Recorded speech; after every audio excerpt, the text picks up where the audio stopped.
This is hashtag Tap In Podcast. Tap in. This is Tap In. Yeah. This is the place where you about to tap in. Wanna know what's hot? You gotta tap in. You know who's dope in the city? Gotta tap in. This is Young Woody's hashtag Tap In Podcast. Yo. Yo. This is your boy, Young Woody, Austin Zone, and this is hashtag Tap In, where I get to the people, from the artists to the people, bridging the gap, letting you guys know what's hot in the streets, what's dope in the city, and getting you guys to push what's right here in the city so we can get as big as the people that we love every day. So today is no different today. And like I said, I love hip-hop so much, I gotta get with all parts of hip-hop. So not just the artists, not just the singers, not just the painters. Sometimes you run into people who do comedy, who also in the podcast game just like me, who's also out here throwing shows in different events. And that's what my boy Martin in this business right here. My boy sitting right here. Hey, when I say putting in work, the man has been putting in work for a good minute. He's been going on a good run. A lot of people, they try to spike and move out. They spike and move out. Nah, man, my man started slow. And he built it. And his buzz didn't just boop. No, it's been consistent. With hard work and consistency. Yeah. I got my boy Martin Keene in the building today. Tap in, baby. That's where we at right here. Yeah. Talk to me, man. How you doing? Shit, doing good, man. I'm glad to be on here. I appreciate that introduction. Now, you killing it on the intros, man. Hey, man, look. But here's the thing. Also, not only doing my research, I know my city. So yeah. I know what's popping. I know who's doing what. I like to have my hand on the city. Like to be me from the city. It's weird watching it grow, but it is also pretty cool being able to be in the front of the scene and behind the scene at the same time. So it's like it's like a guilty pleasure. Yeah. I can't even lie to you because it's like being a rapper, being an artist. I understand that side, but people don't understand I'm on the other side too. And because I'm on the other side, it allows me the freedom to kind of move around in ways that people don't realize. No, I see you, bro. I see you moving, and I see you, bro. And because a lot of times nobody gonna acknowledge us. Yeah, we're usually the ones sitting here and we acknowledge other people. You know what I'm saying? Yeah. But it's times like this where it's a blessing where somebody like me can be. I'm new into the game, but I'm how they say a fair weather puppy. I'm not a puppy into this. But I can also take that same light that we always give everybody else. I can put it on you, so the city can know, yo, man, this guy is dope. And I'm here to tell them why. So, you know what I'm saying? We talked about, so I brought up the podcast. Man, what shows you working on right now? So right now I'm working on finishing up my latest season.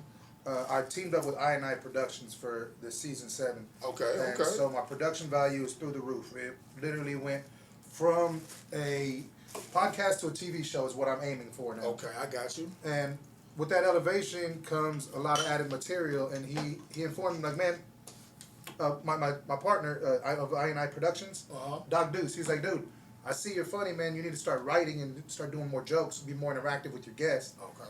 And I see you're good at that. And so I was like, all right, I'll start doing that. Oh. And so season 7, you see me get my guests to start doing sketches with me. Yes, it was funny. No. Yeah. When I say more funnier, I won't say you leaned on it, but it was more of you tailored it to where it was more entertaining. Yeah. More than it was more about the subject matters. You got the subject matters off, but you did it more in a, I can't say softer, that's not the best way, but it gave, how do we say, funny vibes. It makes you relax. You laugh more when you watch the show. So no, definitely. And by the way, we haven't said it, but go ahead and tell them the name of it for me. Oh, Beautiful Drunk Show. Yeah, big facts. Yeah, and it's dope. And we do a lot of drinking. A lot of drinking. Yeah. And with the show, man, it was originally like we'd sit there for 2 freaking hours and talk and drink because, you got to get drunk responsibly. Oh, yeah. So it'd be like 2 hours of talking and drinking, and then I'd condense it down to like an hour and a half. How did you do that here's the thing. How did you condense it and still reap the same results? From like The what I used to have to now? Yeah, and now I meaning the drunken point, because it wasn't like I see you do, maybe you do shots more, Yeah. but I do still notice, like, how do you still get them to that point, because you still get them to have similar reactions amongst your guests. Yeah. So the first thing, sometimes people don't drink on the show, which ain't a problem. I just gotta like poke at them and jest with them to like, hey, like, you know, loosen up. This ain't a serious, you know, loosen up. And then once they get past that, the last hour is always golden, because they had a few shots, they're loosened up. I can goof off. They can take the jokes and not be serious. You know what I mean? Nice. And I realized that maybe half the conversation we needed, the other half we didn't, and we could take out some stuff, and I could highlight what I needed, what the funny stuff was. The highlights of the 2 hour conversation, people sometimes don't want that whole 2 hours, they want that little 30-minute episode, and so my new season is 30-minute episodes. Gotcha. And that new format has allowed me to grow like exponentially, like the following, and the people who watch it. So are you aimed towards more of a digital show, meaning online streams, or are you more so actually really trying to get on TV shows like AE and FX and those type of actual shows? Can I see the soda, please? Yeah. You know who I look up to, man? Desus and Mero. I don't know if you ever seen them. Yep, Comedy Central. Gotcha. Them cats went from a podcast to being picked up and given a TV show. And that's what I want to be. I want to be a TV show, whether it be on Netflix or maybe, you know, whatever that's called, Netflix or Hulu or whatever. I want to be on one of those streaming services. Got you, man. But over 7 seasons of growth, how many episodes did you do per season? So originally we did, I'm going to say maybe 12 to 20 episodes starting off. Okay. And the first season, you probably won't find any of the first season, because I lost most of that when my first studio burned down. And I was working with the production company, and they were working on producing anything, but when the studio burned down, we lost everything. Man, I'm sorry. So season 1, while recorded, you only find like 1 or 2 episodes out there. So that's really cool. Well, not cool, but I mean, it brings me to my next part. Season 2, I could either continue paying studios to record me, or I could buy my own equipment and start recording myself. And that's usually the best route, especially if it's cost afford. Especially if you have the budget to do it. Yeah, it's always better to buy the equipment, man, because that means it gives you way more control. Nobody can really tell you how long you need to put stuff. And then when it comes to that budget, the cool part about that, when you're budgeting with other networks, you're able to just say, yeah, those production costs, yeah, just send me that. Send me that, because I got everything. And so season 2, you see me in the corner of my house, and I bought like a black drape, and it hung around the corner, and I bought a $125 little liquor cabinet that looks like a globe. Gotcha. And so that was my new show right there, and I pushed it in the corner, and we sat right there. And my show's never been, the way I've always pitched it is like just like how we are now. I don't want headphones on. I don't want mics in front of my faces. Like, I want to have it as an interview show. Gotcha. You know, like you're on the same path. This isn't a podcast. It's just a show. You know what I mean? But I ain't gonna lie to you. Both. I ain't gonna lie to you. For me, it's both. And the reason why I'm looking at it as both is because for 2 reasons. Number one, because I'm tailoring it towards, you know, the interview states. If we're looking at this on the TV scale, you're right. This is a show. I don't disagree with that point whatsoever. Digital show, you can actually just change locations. A couple things get switched up, and it's either way we want to put it. Yeah. And the main reason why I do it that way, and like me, I never put a time limit on it. Now, when I did that, a lot of people that are in this game was like, nah, bro, you gotta shorten that time. You gotta have a set. I was like, no. He said, why is that? Because I want them to get to know you. So however the conversation goes, it goes. And I want to be able to free flow that to them to say, nah, he made it personal. Why did he make it personal? Because if I just tell you what he does,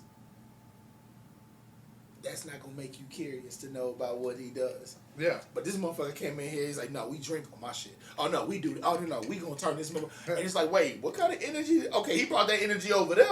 Yeah. The fuck was he about over there? And that's why I kind of did it that way. And like I said, I can understand the time limits, especially when you're dealing with TV, because you guys are dealing with syndicated spots. So that makes sense. Yeah.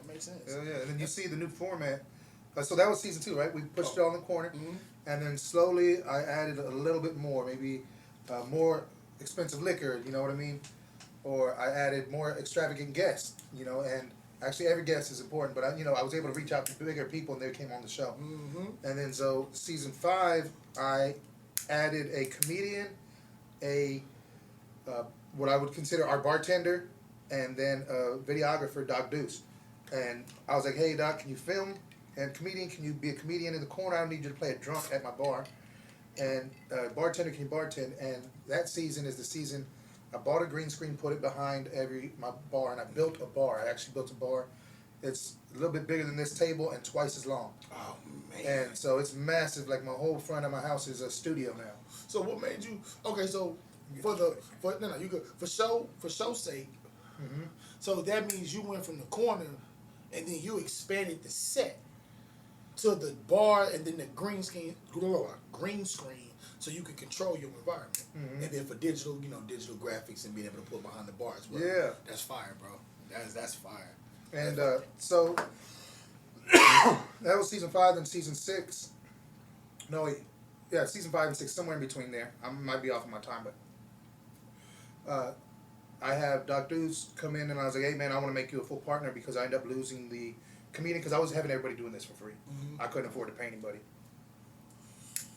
So usually what happens until we can get some money coming in? And then I was like, Doc Deuce, man, like, I am working with liquor companies now. I'm working hard on pushing my product, and so I talk to liquor reps. I talk to everybody I can, and I've gotten liquor from, what is it, Rock Sound Rum, Dewar's Vodka, Dos Cuernos Tequila. I've had some of that, Fix Vodka, and these are some of the people I've worked with in the past. You know what I mean? So some sponsorships, or more so just them working with supplying me with product. Gotcha. You know what I mean? That always helps. Yes, Turf Surfers came through and supported me for season 2.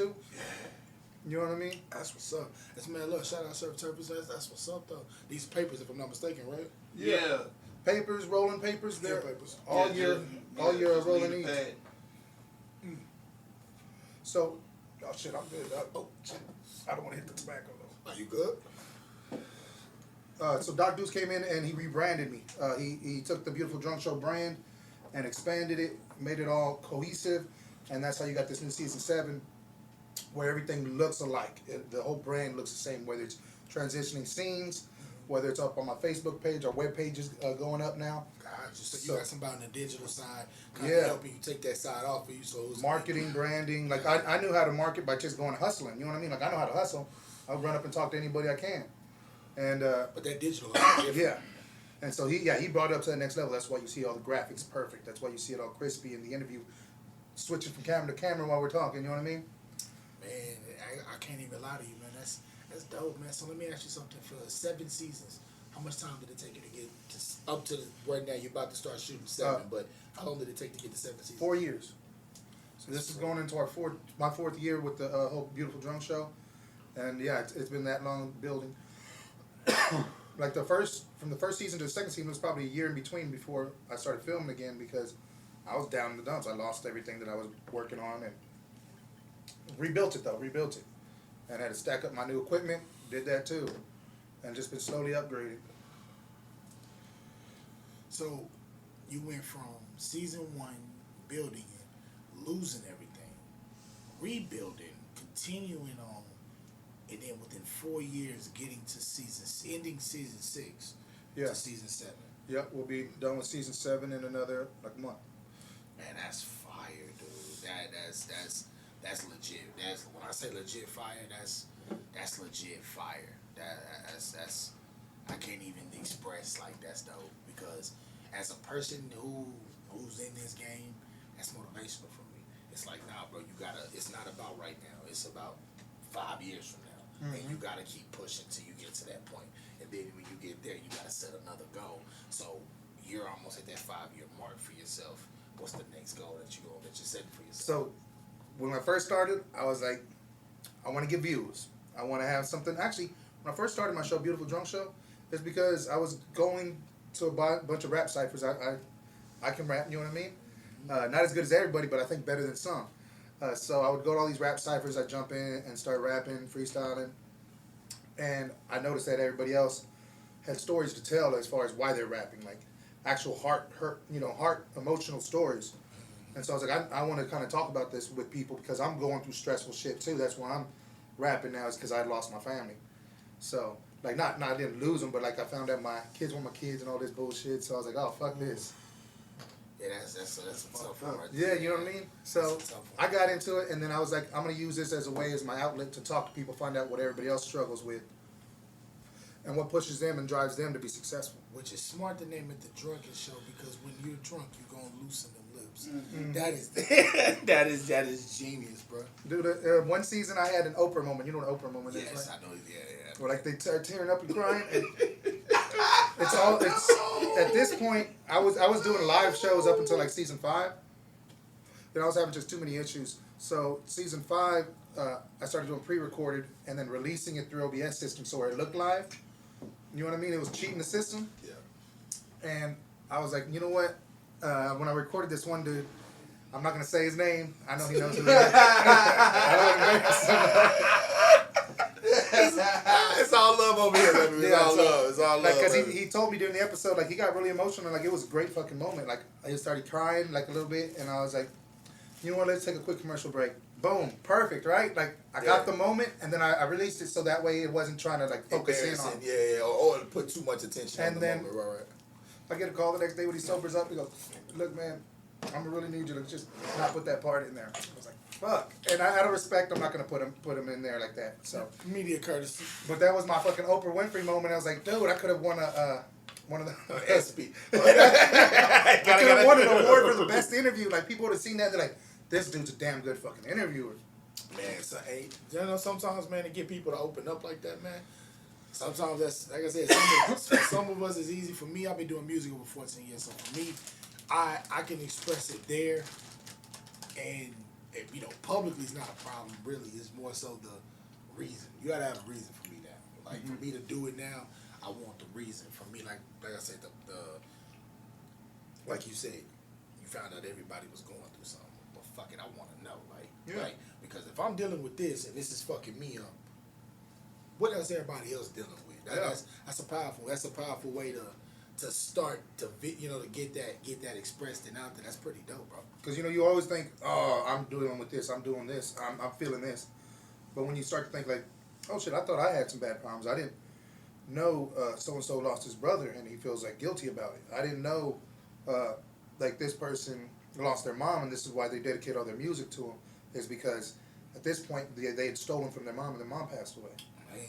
You know what I mean? Like people open up about crazy stuff when they drink, and sometimes it's guilt that drives you to be successful. Sometimes it's fear of not being successful that drives you to be successful. Yeah. And just hearing everybody's stories, man, I was like, shit, my story ain't that bad. I just need to fucking keep my head on straight and get out of my fucking zone, like, cause I was getting depressed and shit. I was like, get the fuck out of here, man. Like after I hear everybody else and what they're doing, I'm gonna continue building my shit. And I built Beautiful Drunk Show more and more and more. So I got a question, and this is something I asked, and I want to make sure you understand. I can understand how this question is gonna come out, but I feel like it's a good question to ask. Yeah. Do hearing other people's issues, or seeing other people's issues, make you understand that maybe what you're going through is not that bad, or is it more so to let everybody know you're not the only one? So in some of the things that you feel that are heavy on you, you should toughen up to work your way out of. Because I don't believe it's me personally that when you're going through something that it's easy to get out of it, but I do believe that if what you're going through, it's like, dang, he going through that. Maybe knowing that you're not the only one, and or trust me, what you're going through is not as bad as what everyone else is going through. It kind of makes it better for you to hold the weight. You know what I'm saying? It's like to know that I'm not the only one going through it. More like the only one. Okay. Yeah. And like I said, I didn't mean to say it the other way. It was just more so I had both questions. They both I might have even said it the other way too. Not said it. I was like, I probably said it that way. I didn't mean it that way. Like, I go through so much shit, and sometimes our brain plays tricks on us that the shit we deal with is heavier than somebody else's shit. You know what I mean? Then you really see some heavy shit, and you're like, oh, what the fuck was I talking about? What was I thinking that I had it hard when this motherfucker over here is starving and he's trying his best? You know what I mean? Like that's how I start thinking. Is like, I've been sitting here thinking about myself being self-centered when other people have it worse. Other people are going through so much shit that's real, and I'm sitting here thinking, what does everybody think about me? You know what I mean? Like, that's not a real worry. That's just in your fucking head. Yeah, you know what I mean? Really, like, are they going to accept what I say next? Are they going to accept who I am? When that's not a big fucking worry. Which, what makes me a great comedian, why I'm so good at writing jokes and writing poetry and all that shit, is because I do deal with anxiety and depression and shit. And so I gotta let myself know. I gotta correct myself and be like, dude, this is just your anxiety and depression. This ain't fucking what you're going through. It isn't real. You know what I mean? It's just a feeling that you're getting in your head. And I could be doing great shit and still feeling bad and depressed. You know what I mean? And I gotta tell my brain like, nah, you're doing fucking great. What are you telling yourself this for? Yeah. So let me shift gears, and actually it kind of plays into exactly what you're talking about. What brought in the comedy? The comedy. So I do make a lot of jokes during the episode, and as I drink, I'm a funny guy. I'm always a funny guy, but it allows me to cut loose when I'm drinking too. And so I started dropping jokes, and then you'll see a lot of my shows where I was just constantly cracking jokes, like for another hour, like the last hour. And you know what I mean? And so when I adapted my show, and I was like, I want to bring in a comedian. I had an idea. I was like, I want to start fucking with people. Now that my show's a little bit known, I wonder if I can start fucking with people a little bit and getting them out of the ordinary. Let me bring in this comedian who's going to act like a drunk guy and stumble onto our new set. Okay. And I'm going to play it off and just like, don't worry about it. That's just my neighbor. He comes in and drinks sometimes. You know what I mean? And give him a bottle, it's really an empty bottle. But you'd see me on that season, whenever he showed up, I'd give him an empty bottle. That motherfucker would be chugging and acting drunk. But he couldn't figure out where he fit in with the whole show, so you see him a couple episodes and then he disappears. But you'll see him at the intro for that season. Okay. The bartender, I was like, let me get a bartender so I can sit down with my guests and talk with them while he makes us drinks. But while that did work, it wasn't the right dynamic. I should be the bartender. And so the bartender who has his own show, Drinking with Jay, who's really popular too, man. He went back to doing his own show, and I was like, I'm going to take over bartending. Still cracking jokes, serving people drinks. And then when I got with my partner of I Productions, Doc Deuce, he's like, dude, you're really fucking funny. We should stick to that. And hey, I see you try to get everybody to do funny, stupid sketches with you. And this wasn't even unplanned. This is just me getting drunk. Okay. And I'm like, hey, let's do this sketch real quick. Let's do this real quick. Say this and this, and I'm going to do something with it later. And he's like, I see you trying to do this. Why don't you put time in to develop it and actually write these out? And then as I started writing, dude, like, I got like some 20, 30 sketches that I'm going to put in my next season now. I probably won't make them all in there, but I'm on my Dave Chappelle shit.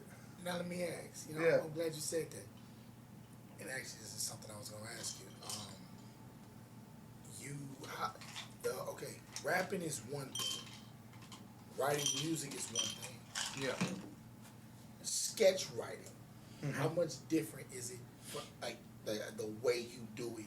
How do you coordinate a joke and then write it down and then have it effective on camera, or have it written to where it's a joke and then you can give it to somebody else and they can pull it off?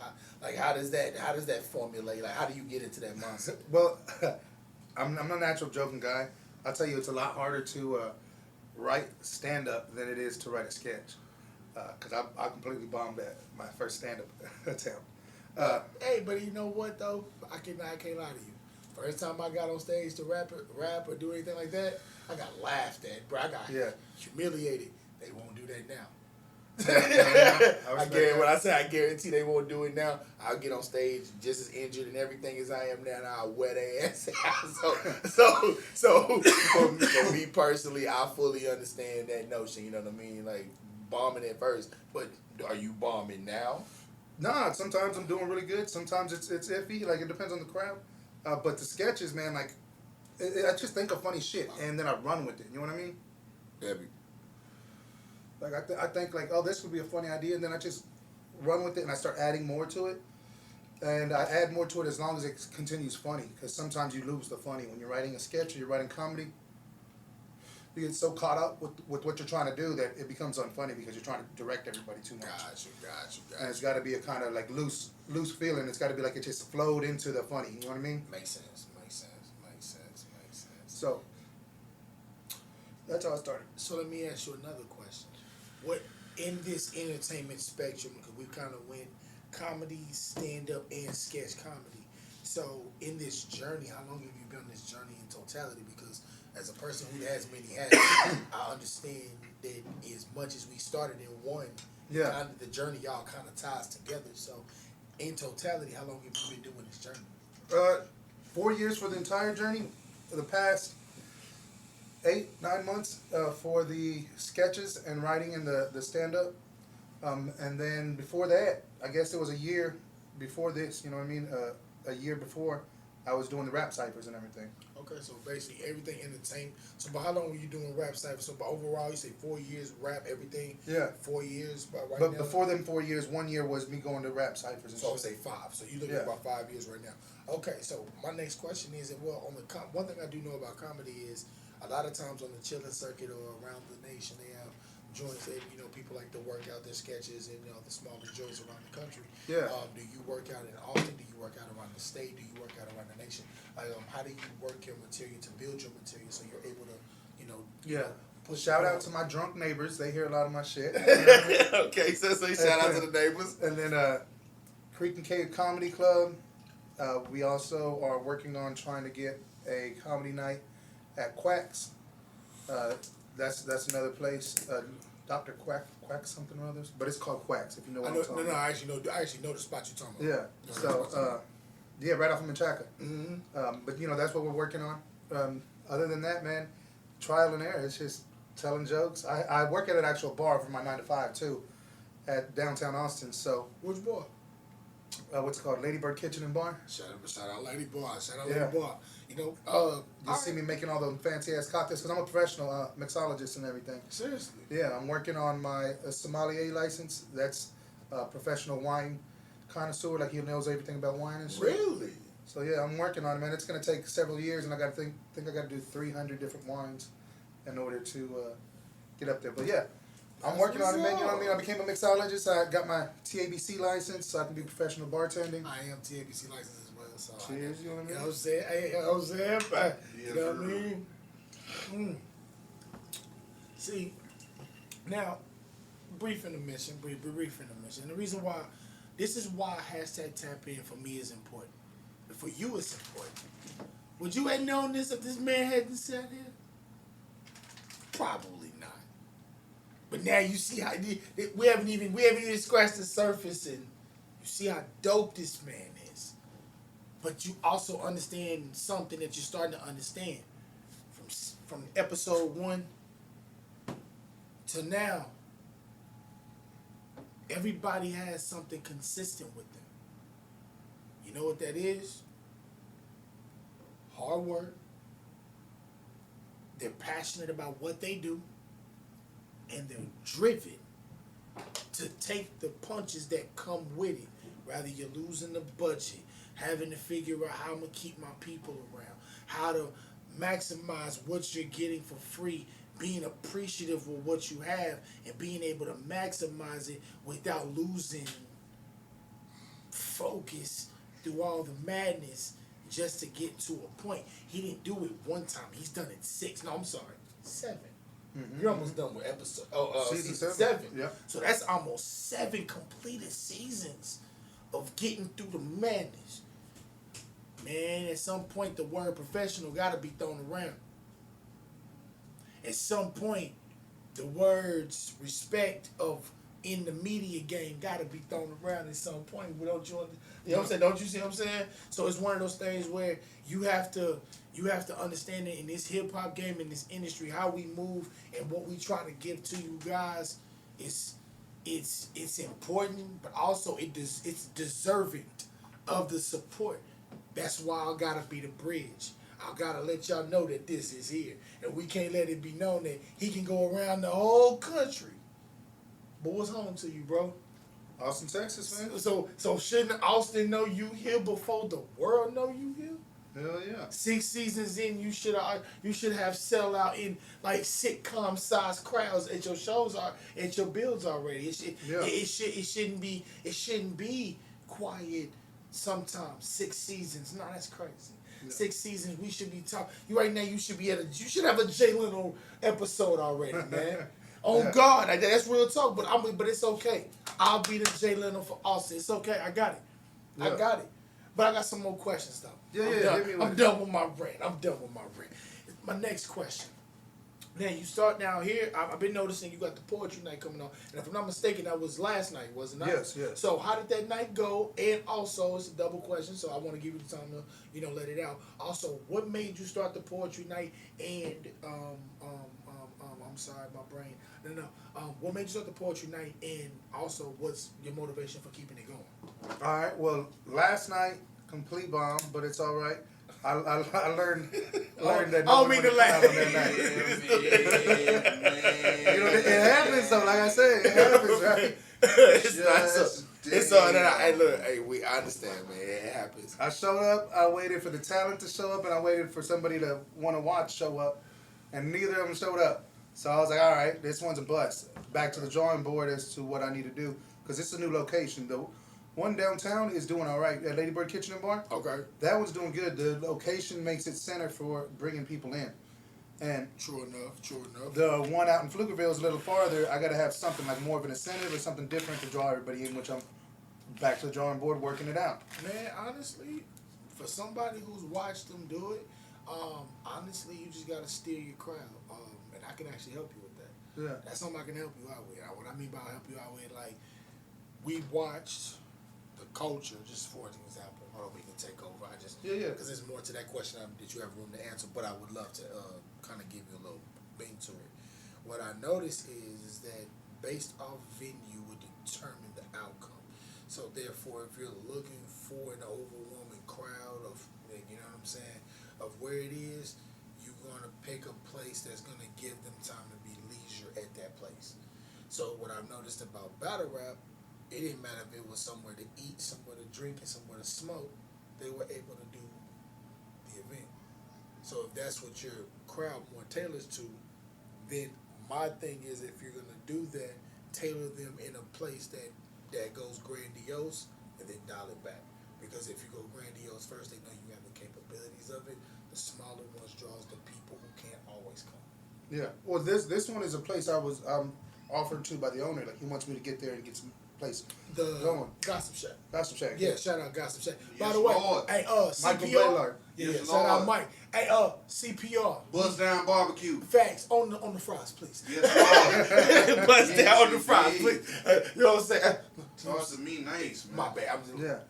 Hey, we gonna talk. Look, but my bad. And what's your motivation for the poet night? I'll do apologize. The poetry night, what motivated me was, again, you know what I mean, dealing with feelings and shit. And I had one of my close friends commit suicide. So it was mental health awareness, you know what I mean? I was trying to raise that and let everybody know that whether it be picking up the phone to call somebody or standing here at poetry night and just telling us your story.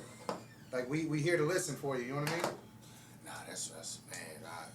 That's a cause I can get behind, man. So that's why I start poetry night, so that way it's a time of self-expression, you know what I mean? Get your thoughts out there, whether it's negative, positive, and then some of the poetry I write is funny, some of it's like hilarious, you know what I mean? Some of it's like crowd involving, and then some of it is down to earth or, you know, deep thoughts and shit like that. Got you. Because of course I write poetry as well. Okay, man, that's okay. Nah, that's what's up. That's what's up. So my question is for you: how often do you plan on throwing the poetry night? Is it more of a consistent thing you're gonna be throwing? So right now it's once a month down at the downtown location. Okay, once a month downtown location. At the Gossip Shack Lounge, we're gonna try to switch it up to maybe some comedy night, or maybe like a rap cipher night. I've been wanting to bring back a rap cipher. Sorry about that. No, you good.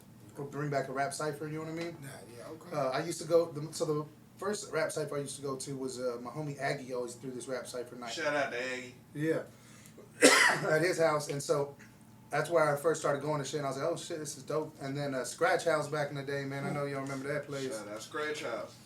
And so I do remember Scratch House. everybody, like a couple years back when I was doing my show, I was like, I want to do a rap cipher night, but I couldn't do it at my house because I have a sound ordinance. So, you know what I mean? And you know how everybody be getting loud. So I was like, all right, I can't do it at my house. I don't want to bring everybody over like that. But I've been thinking about finding a location to do it. I'm thinking maybe Gossip Shack, we can talk it out and get it done over there. Man, that's good. That would be dope, man. That would be super dope. I ain't gonna lie to you. A location I would definitely keep an eye on. Right there where the Capital City Comedy Club used to be, right there on 183. They moved to the Domain, but the location is it's basically open. You know what I'm saying, for lease and stuff. So that'd be something I would keep an eye out for, because that would be some of my dope locations for you to do comedy. That'd be a dope place for you to do hip hop. It'd be a dope place for you to kind of intertwine any idea you have, because it's been successful, but it's just a lot of times if it's not pushed in the right way, it doesn't work over. But A new idea would shake up the tree. Shit, if we got 10 people holding $10,000, we got $100,000 to get the place. Hey, look, listen, man. Hey, that's the third time, but I'm not gonna go too deep. Right. All right, so I'm down. I got 10. You know what I mean? Man, hey, listen. Do you hear this, man? Martin, let me ask you something, man. In your journey in your media journey, do you see it end, or this is something that you've built a love for, or this is something you loved, you started, and now that you're in it, there's no way in hell you're going back? Nah, I don't see an end to it. I do see like a grand plan, and that would be ideally like me taking this show to where it's like an SNL. You know what I mean? Like I explained to you, my season 7, I want to go into it, not so much interviews, but bringing them in to play around and do jokes and comedy throughout the whole thing. Right, sketch comedy. Yeah, and just like maybe I have them do a little bit of rapping, have them bust a couple freestyles right before they get drunk, and then get them drunk and have them try to do the same freestyle, see what they can do. Man, that's like just take it to a funny ass thing where everybody's joking and laughing the whole time. You know what I mean? So we don't take ourselves serious on Beautiful Drunk Show. We do all that joking and comedy shit. Yeah, it makes you loosen up. Yeah, that's what I was saying. So I went from really serious my season 1, right, to like now season 5 and 6 and 7. I started realizing that I can go funny and just be funny. I got that out of my system, and That's what's up. you know what I mean. It's just like now this is really what I'm loving, because comedy I think is something I always had a push for. And shit, you should see it, man. I got a bunch of different characters I'm playing for this new season, man. Man, I can't wait. Like I was like sitting down. I was like, I got to create characters, obviously, so I can have several sketches. And so I did. I developed a few characters, and it's gonna be funny as hell, man. It's gonna be a lot of fun. I can't wait, man. Listen, man. He got me over here anxious. Like, man, I can't wait to go. Doop. Yeah. Sick. If you tune into season 7, actually, you can see one of them is Jaime de la Mota. Okay. He's like a Mexican cartel guy who always smokes weed and gives you horrible advice. And his segment is take my advice. I'm not using weed, bro. He said a cartel who smokes a lot of weed and gives horrible advice. Okay, Yeah. you're bad. I'm not. Look, I'm locked. All right, cool. Yeah, I'm gonna pull that up. Yo, Yeah. I gotta watch that. I gotta watch it. Yo, okay. So, man, that's what's up. So, 5-year goal. Next spot up. He could throw in events. Trust me, we gonna turn these bad boys up. I promise. Hell yeah. Oh, speaking of events, what is it? Shit, got me on high like a motherfucker over here. June 15th, I believe. All right. Bars, Jars, and Cigars. Bars, jars, and Man, cigars. What is this? This is going to be one of the biggest shows here in Austin. I believe it's the Music Ranch. And I don't want to give all the details. Bars, Jars, and Cigars. We'll put it all in with Z's at the end of it.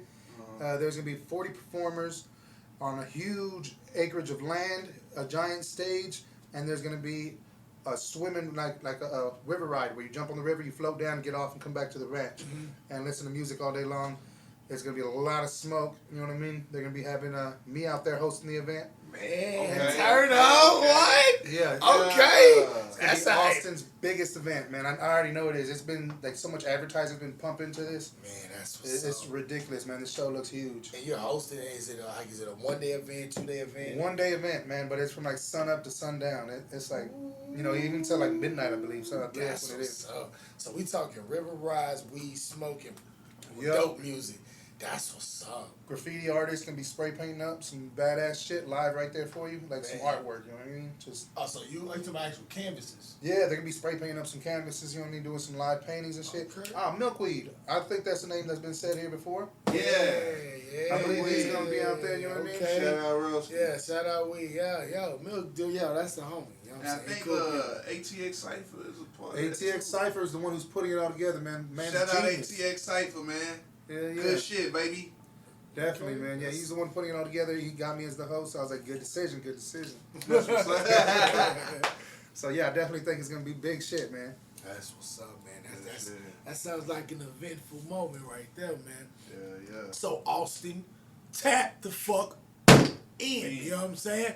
That's what I'm talking about, man. So with that, with outside of that, man, let the people know where they can find you, where they can find the show, where they can find. We in a digital world, so they gotta know their race. So go ahead and say, go ahead. Yeah, man. Beautiful Drunk Show. Everything as far as the show. You can find it on IG for some small clips, some funny one-liners. Facebook, Beautiful Drunk Show. You can find every single episode, every single season right there. Okay. You know what I mean? And then on YouTube, we dropped one episode of season 7 just to test it. But we're going to come back to YouTube because our marketing plan right now is Facebook. If you see our webpage, we're getting up to 14 to 24,000 views per episode. And so that's what we're really pushing. That's good numbers. Yeah. You know what I mean? That's where I think we're being most noticed. Good eating. Yeah, That's good yeah. eating, my bad. I ain't mean to. No, you good. Them good numbers right there. Okay. So that's marketing here in the Austin and Central Texas area. So that's how we're getting all of our marketing pushed right now. Okay, that's what's up. Now, as far as if you want to personally follow me, seeing all the stuff I'm doing, you can go to smiles.theinfluence, and that's on IG, Smiles the Influence on Facebook, and then also to Martin Keene. You know what I mean? Man, hey, look, man, you heard the man. Hell yeah. Click the button, follow. You know what I'm saying? Listen, it has been an honor, man. I appreciate you coming through. I appreciate you showing love, blessing the table. I appreciate it. And the reason why I appreciate it is because when you got people like you that are out here doing that kind of hard work in the city, showing a light to the city in a positive way, and putting smiles on people's faces as you do it, man, I can't do nothing but ask you to sit there, man. Hell yeah, man. And anytime you got anything to push, I'm going to tell you like I tell any rapper, like I tell anybody. If you need a place to market, place to, you know what I'm saying, let the people know about it, add me to your marketing run.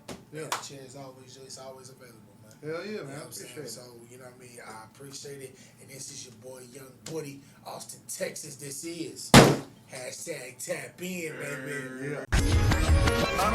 This is hashtag tap in podcast. Tap in. This is tap in. Yeah. This is the place where you about to tap in. Wanna know what's hot? You gotta tap in. You know who's dope in the city? Gotta tap in. This